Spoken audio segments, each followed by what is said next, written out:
Во критична состојба е 15-годишниот средношколец кој утринава беше прегазен на пешачки премин на булеварот Гоце Делчев во Штип. Момчето заедно со група на средношколци од електромашинскиот училишен центар Коленехтени на големиот училишен одмор го преминувале преминот.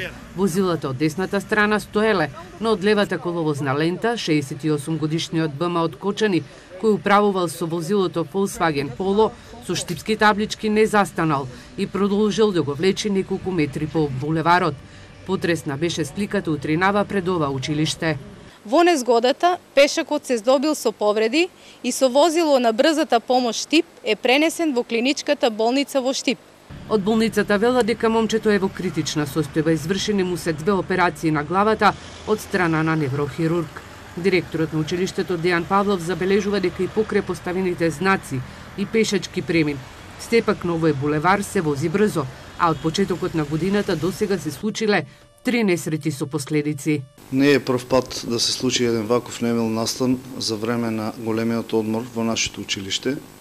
Изразуваме длабоко жалење во име на целиот персонал и воедно апелираме до сите возачи да возат совесно пред нашето училиште, да ги почитуваат поставените сообраќајни знаци, бидејќи има прописно обележан пешачки премин и прописно поставени сообраќајни знаци, бидејќи и на некој од возачите може детето да се најде во ваква ситуација.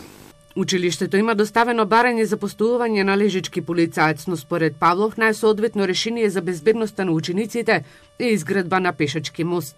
Истиот проблем со сообраќајната култура на возачите го имаат и студентите од природно-техничките факултети, чии пешачки премин се наоѓа на неколку метри од ова училиште.